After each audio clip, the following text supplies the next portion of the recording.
everybody. This is Jasmine Knight with Bending Reality Magazine and MayhemRocks.net radio station. I am here with Megan RÜGER, and she is one of the rockinest people that I have met so far. So let's get started. How are you doing today, Megan? Hey, I'm doing good. How are you? I'm doing fantastic. So tell us a little bit about you as a musician. Give us a little background. Alrighty. I've been here in Nashville, Tennessee for about 9 years now, and I moved here when I was 20 years old. So over the last 9 years, I have not only learned a lot, but I've experienced a lot in this town. And as a musician, I've always been very versatile. I have a love for all different genres. I can sing from country to pop to soul to rock, and I don't know if that's been like a curse for me for the fact that I have, but it's definitely made it harder because I can't narrow down one thing. So, but luckily the music world is starting to shift anyways, and there's becoming more country rock and more pop rock and more blended genres, I should say. Well, as a fan that likes a bunch of different things, it's kind of cool when you have an artist that can feed all of your likes. That's what I like to think, and that's what all my fans seem to enjoy. But when it comes down to record labels and things like that, very true.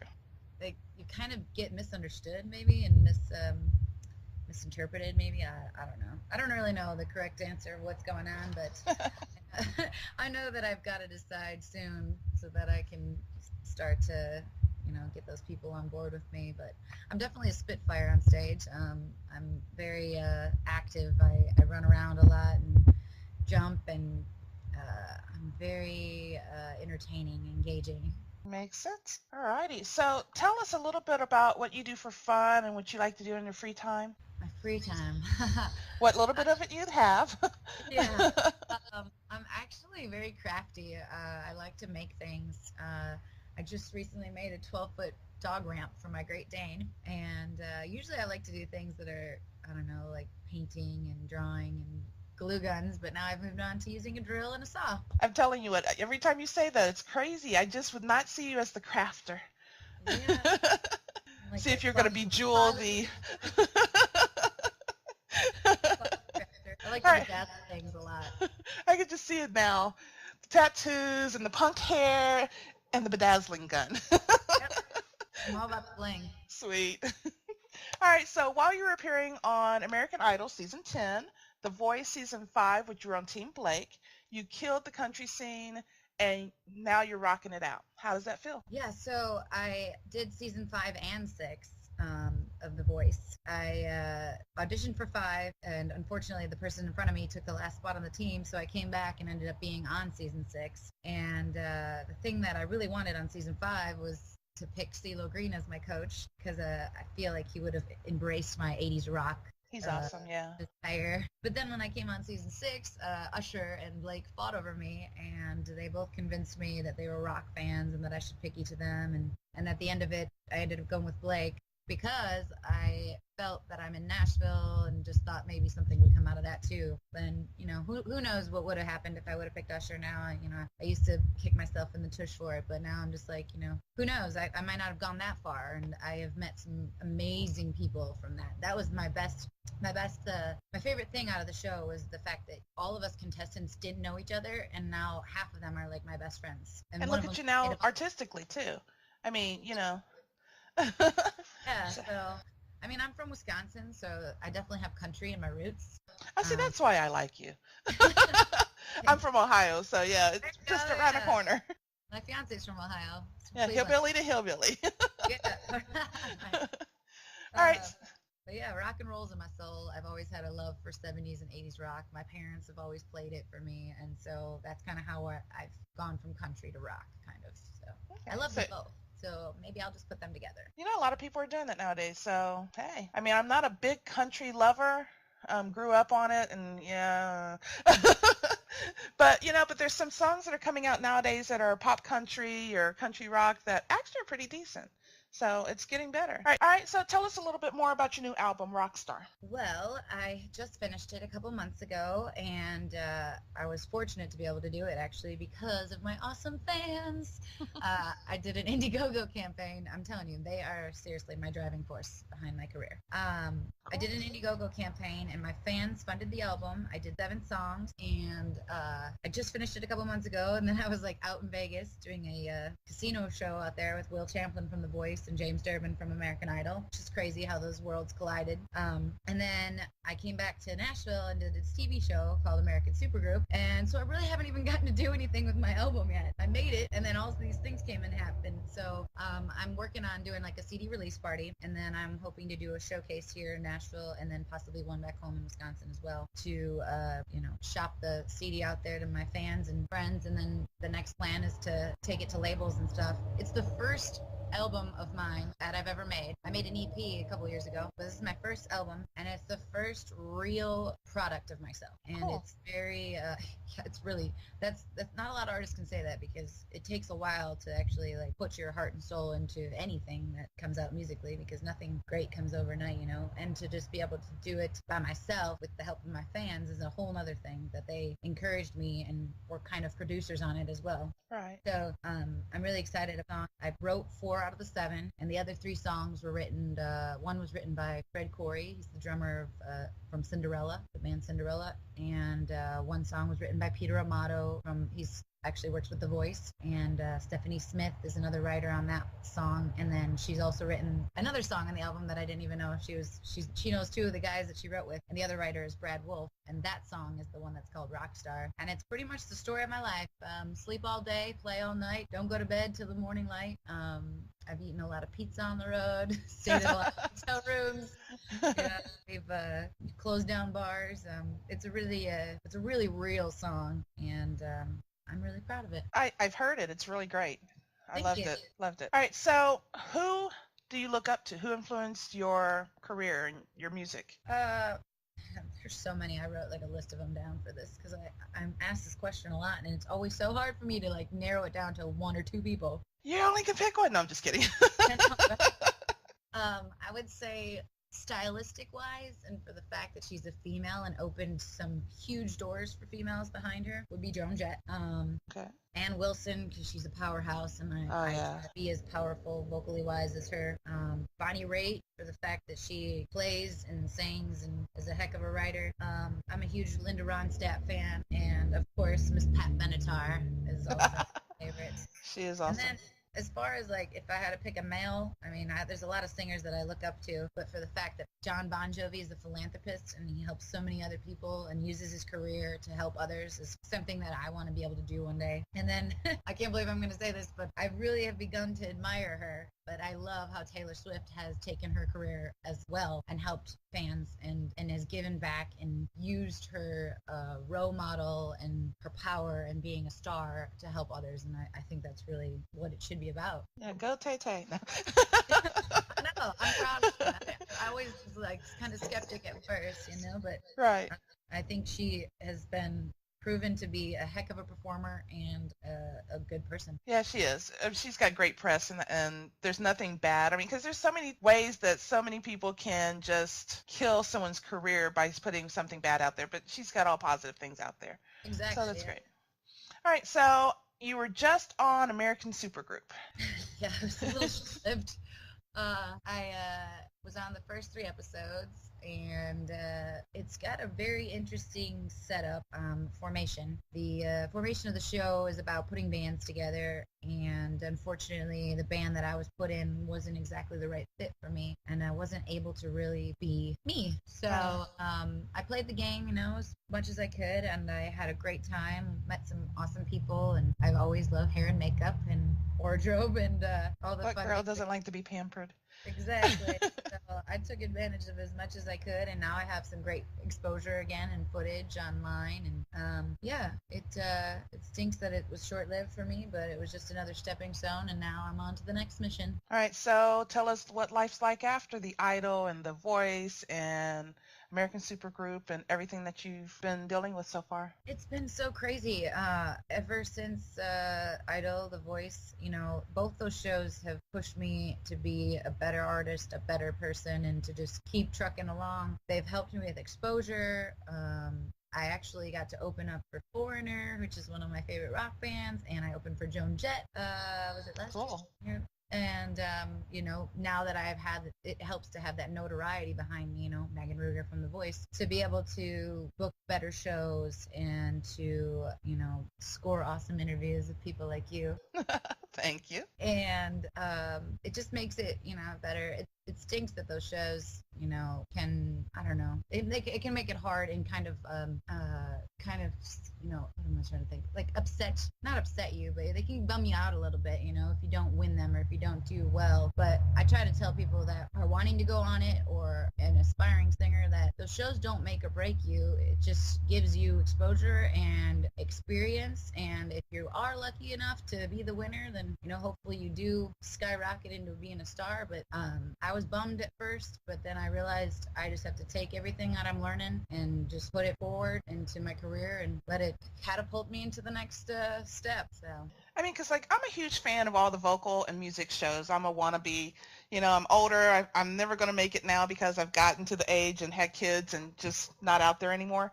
Don't say that. You're never too old. You can always. But here's the thing that I've noticed, though, because if you look at all these different competitions, a lot of the winners kind of fade into the background after their year after they've got, but the ones that have gotten like second to fifth place are blowing up everywhere. So actually it's better for your career if you don't win. It is. You're right.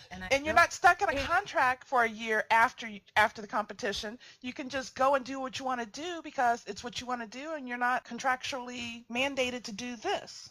Yep, you're right. It's so true. I mean, Chris Daughtry did better, and he didn't win it. And I love him. Oh. His career is so that's what I'm saying. Yeah. Like, you can't let it discourage you. There's the word I was looking for. Right. You can't let it discourage you if obviously I have a proven track record of making it so far and then, not winning or whatever. And you just have because you and Chris both are great examples of this. I mean, because you're doing it. Yep. You have to want it, first of all. Yes. You have to have the drive in you. And if you don't have it, you can't just think that you're going to be on a TV show and then it's all going to be handed to you. I mean, you have to work for it still. Sometimes when you get the silver spoon, you find out that you wanted gold instead. Right? Yeah. And I mean, unfortunately, that's what happens. I mean, they get all of the press, and it's not an easy lifestyle to be a rock star, a musician or actor or anything famous whatsoever. You've always got cameras on you. You've always got everybody watching you. Everything is judged, no matter what it is and no matter how minor it is. If you're not ready for that, it could take you down fast. Yep, that's so true. I feel like all of the work that I've put into it and stuff will just be making me more appreciative when I actually finally do have that hit song on the radio or whatever is in store for my career. I feel like I will be very appreciative for it, for the fact that I've worked my butt off. And you have. All right, so I know you write a lot of your own music. What are some of the challenges that go along with that? It's hard because I just like I like to sing different styles, I also write different styles of music. And so narrowing down, a set style of writing music is always hard for me. But mostly, too, I've also just talked, just like I talk too much sometimes. I say too much, and I'm learning that I'm learning how to say less by writing less, or saying more by writing less. There we go. I'm learning to say more by writing less in fewer words. And that's what writing good songs is about, is only having so many lines to a song and only a verse chorus and usually a bridge, that you only have so much time or writing. So it makes you a better writer if you can portray what you're trying to say in fewer words. So editing skills at work. Yeah, editing skills work. And learning to write hooks is super important in this town, for sure. Nashville's all about hooks. That catchy line that sticks in someone's head and that catchy melody, that's what it's all about. Yeah, and they're right, because that's what's going to sell your record, because everybody's going to be walking around singing. They're like, well, where'd you hear that from? And yeah, that's what will get you the sales. I work with a lot of artists, and I try and tell them that, but they don't tend to want to listen to me. They should. You sound like a very smart lady. I wouldn't go that far, but thanks. All right, so do you have any advice true advice for any other artists that are trying to get where you're at now? Go to school. Just kidding. Oh, you said a mouthful there. Yeah, no, I have been, this year's been really tough on me. It's been one obstacle after another. So this year I started to get a little jaded in the business, but I'm starting to get happy again. I would say I always tell this to young people, and even if you're not a young artist, just to follow your dreams, because the last thing you can do is follow a career that you hate, you know? And music is so uplifting most of the time. And I tell kids especially to follow their dreams, but it's very important to have a backup plan with the music business, though, because it can be a little unstable and it can be a little scary for the fact, you know, especially this time of year in Nashville, once it gets cold in wintertime, especially if you play downtown and Broadway in Nashville, like not a lot of people go out. And for artists like myself that have played for years on Broadway, you live off of tips. And if you don't have a lot of people in the bars, you don't make a lot of tips. So yeah, I just say it. I wish I would have went to school for more of like marketing and business wise with music, and I went to school for teaching. But yeah, I just say follow your dreams, but always be smart about it, especially if you're wanting to enter the music world. It's not an easy world. If it was easy, everyone would do it. Right. Another mouthful.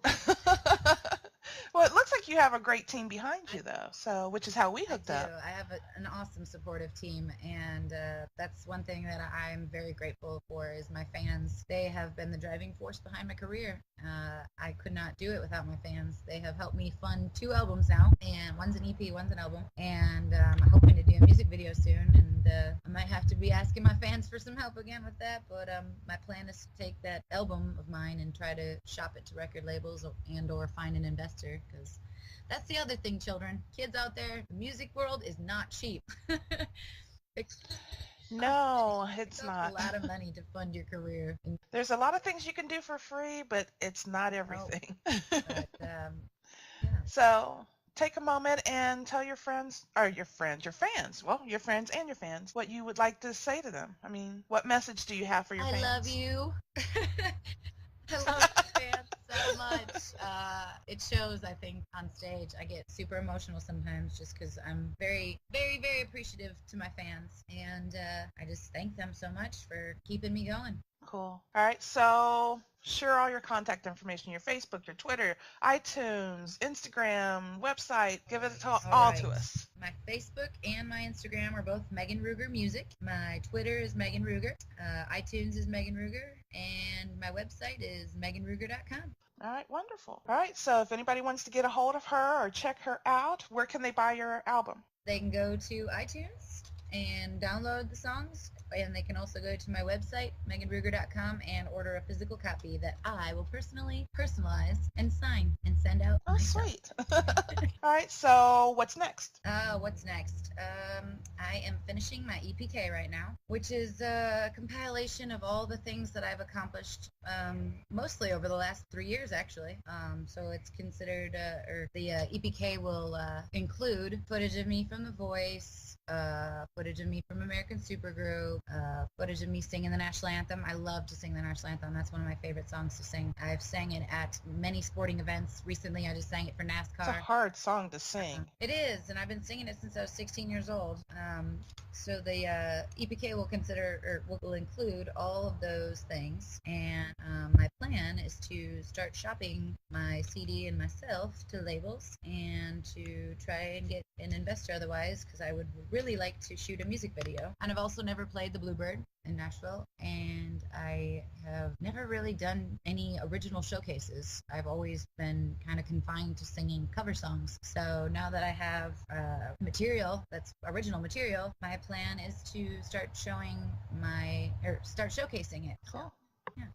All right, great. You need me to repeat that?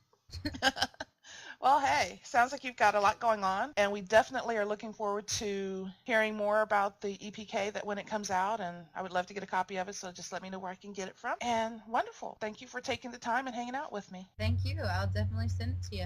All right, cool. Thank you. All right. On a meter of it's hot and hot as hell.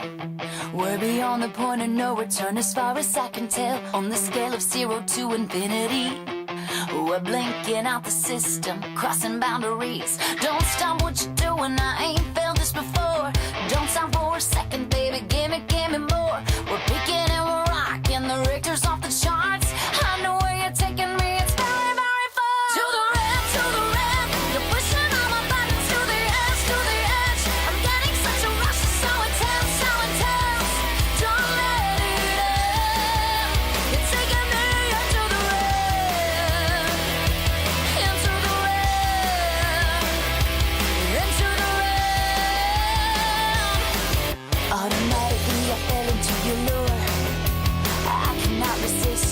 couldn't find a cure.